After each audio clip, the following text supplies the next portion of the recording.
Hello and welcome to Hanratty on Karate. Okay, I've had a break for a few weeks, mainly because what passes for summer here in Canada has arrived, and I'm trying to enjoy a little bit of sunshine and warm weather, mostly by playing golf. Also, we've had a few memorable celebrations that have come up. I just had my 80th birthday, and feeling my age, and we're looking forward to training through the summer. We drop our summer hours in our club down to just one session per day instead of two, advanced and novice. Now we just mix the class, and we tend to find that people take a little time off in the summer. And just talking about time off with a friend of mine from an entirely different style, really good guys from Rembukai, which is Okinawan-based style. Been around a long time. They're the guys who do the kumite and the bugo gear with the pads and all that. And very, very good style. Very well disciplined. They've competed at quite a few of our tournaments and they do very well. The katas are pretty much all Okinawan-based style katas. And so it's nice because you end up getting familiar with different katas from different styles at our tournament. And, we can then end up judging them quite proficiently, really. I know when I was with the NKA, the National Karate Association, as it was then in Canada, we're taking referees courses. We had to know different katas, and then we had to perform them as part of our refereeing exams. I remember quite distinctly learning a kata called Sienshin, which isn't a Shotokan kata at all, but quite a nice kata. It's more of a Goju kata. I enjoyed doing it. There were different rhythms, different techniques, different stances. But martial arts is all about learning, whether you learn from one style or another, doesn't matter. Philosophy is pretty much the same. When it comes down to applying your art or having to use your art for defense, you don't know if the guy hitting you, what style he is, and it hurts just as much. So punching the nose is a punch in the nose. Doesn't matter if it's coming from Goju, Rembukai, Shitaru, or Shotokan. They're not going to announce it, and you wouldn't be able to tell the difference anyway after you got up. But one thing that came up, especially with the summer coming up and people taking vacations and going off, what we get around our club, and I know around different clubs, is black belts showing up for visiting privileges. Now, I don't mind black belts showing up for visiting privileges, and quite a few are quite respectful. Well, mostly they're all respectful. I mean, if they want to train in a different place, respect is probably your best defense against getting your butt kicked. I know it's the same. It used to be the same in the triangle. They used to love it getting visitors in. It was a good way of testing yourself. But what the question I get asked is, okay, I'm a black belt, or I'm this dan, or I'm that dan, and can I train with your advanced class?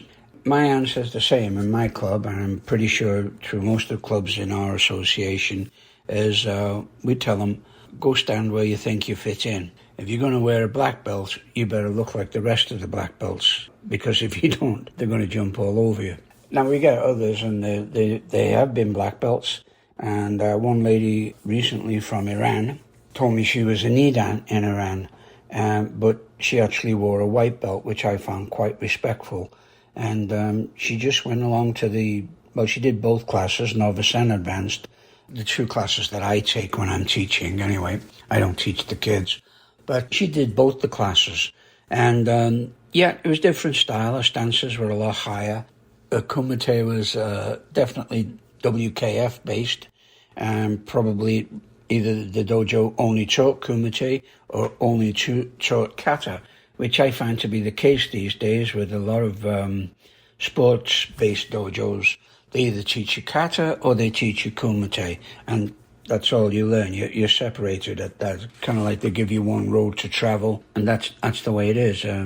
It's not the way I go. We were always had to enter both kata and kumite when we competed, and if you were picked, you also were honored to take a place on the team. It was a great honor. It was a great honor to fight for the club, or even for your country if you were, or your region or country if you were lucky enough and good enough. And you had to be good enough. But you always did both disciplines that were, that you compete in.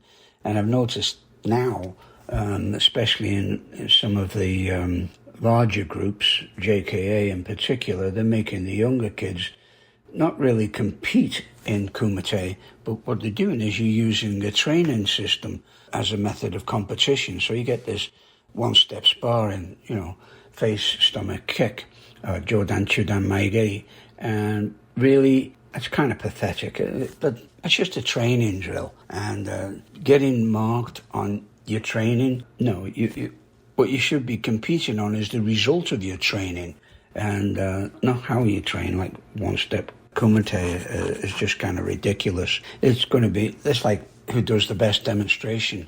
The teams could just have a demonstration team, which I suppose that's basically what the team kata is in WKF, a demonstration.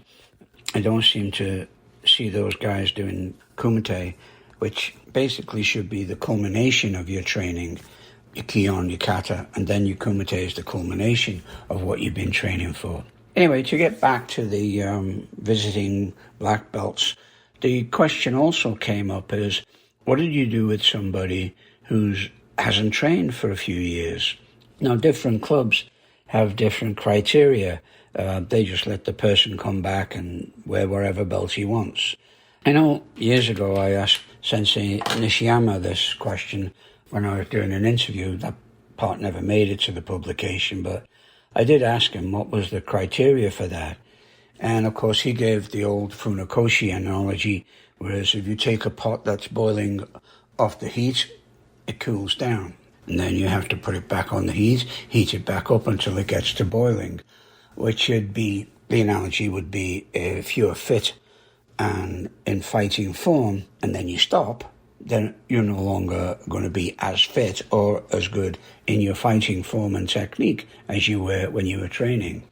So it's kind of up to the individual clubs. Some of them don't mind if you come back and, keep your black belt on and train away. But to me, if you're going to slow down the class or kind of look a little bit lost on the drills and stuff, that classes are kind of like a living thing. And everybody who's coming regularly to class gets to know the drills that you're putting out. They feel comfortable. Oh, we're going to do this one. We know what it's for. It's to get our distance. It's to get our timing. It's to get our speed up. It's just, build up our legs so that we can make faster movements. Even the stance work, you're building up your stances and keeping everything solid, keeping your core nice and using your core the way it's supposed to be used. Attention, if you listen to Sensei Kase, I trained with him a long time ago in Crystal Palace.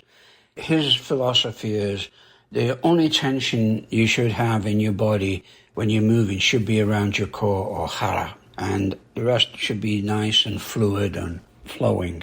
Not when you make kime, of course, at the end of a technique, but while you're moving, you need to be relaxed. And this is true, anybody will tell you this. You get into a nice rhythm when you're moving. If you look at, a long-distance runner, they're almost in the zone. They're almost zoned out. They just got the body moving in rhythm. And it's the same with a good fighter. His mind's constantly on the alert.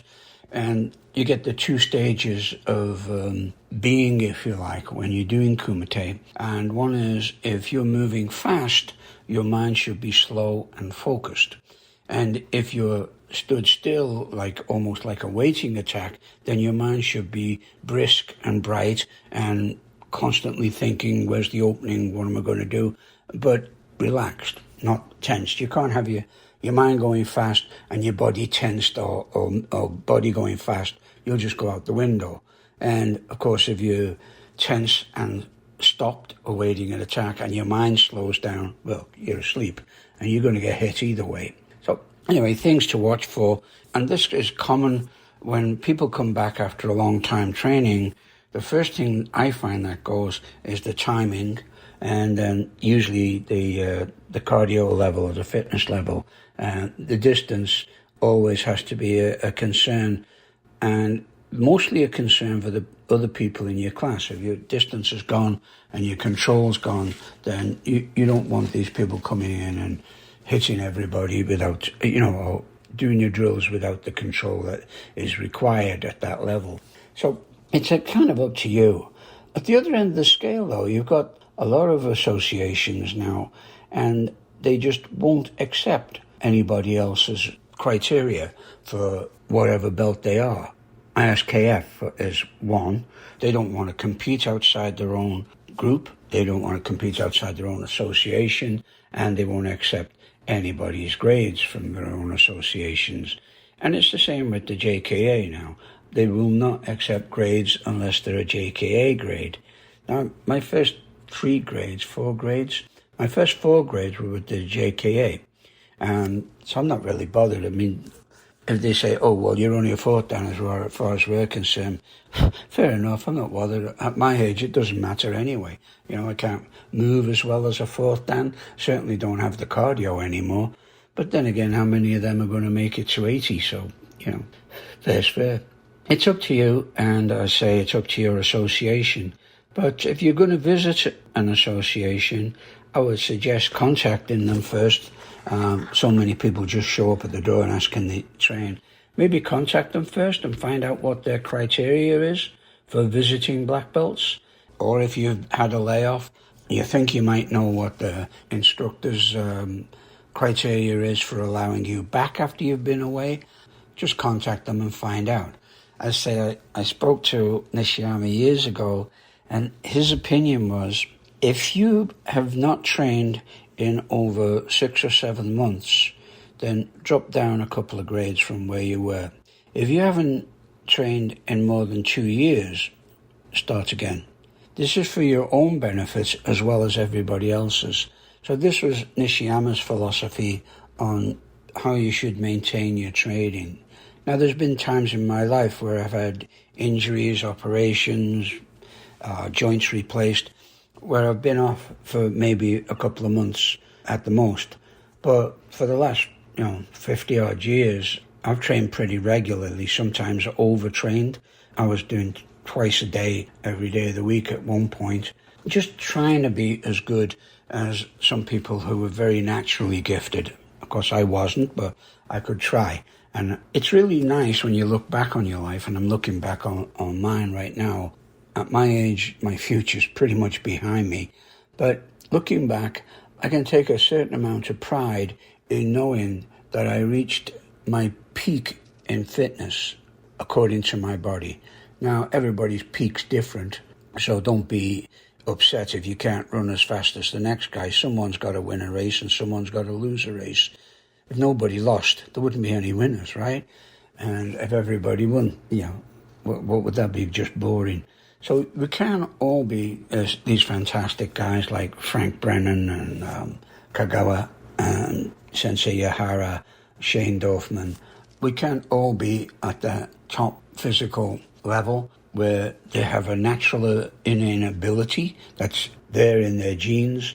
They're flexible, they're fast, they're strong. They're all bigger than me, okay? It's just genetics. And you work with what you can. And if you work to your full ability or your full capability, then you've done your best, and that's all you can do. But as I say, if you've taken the time off, don't try go back and go flat out like you did before you left, or you had to take time off, or you just took time off because you felt you'd hit a plateau. A lot of people do that.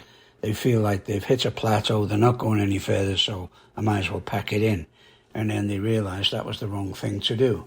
When you're looking at a plateau, it's not something that you feel, it's something that's observed. And if you go and ask your instructor, look, I think I've hit a plateau, I'm not making any progress, or I feel like I'm doing the same thing over and over and over again. If he's any good as an instructor, he'll tell you he can see the improvements. He can see the efficiency of movement. Doing something over again makes you familiar, and familiarity breeds efficiency. You get to do it faster. You get the muscles to move quicker. Your neurological pathways increase. Okay, everything starts to work. You may not notice it, but keep the emotions out of it and just keep doing your technique. Now, I say though, if you can't do that and you do take the time off, when you come back, I wouldn't try and come back at the level you were before you left. And the instructor, if he's any good, will tell you, drop down a little bit, come to a few beginner classes, get back into the old basics, practice them over and over again till you feel familiar with them, and try to improve on them. Try to improve your speed, pick your speed up, pick your strength up, and move on from there. Okay? So, hope I'll talk to you again real soon. This is the first podcast back, so it's going to be a short one. Hoping I can catch up on a few topics, and if you've got anything you'd like to talk to me about or you want to ask me about, then just drop me a line or send me a text or whatever you want to do. Okay? So, thanks a lot. Have a great weekend.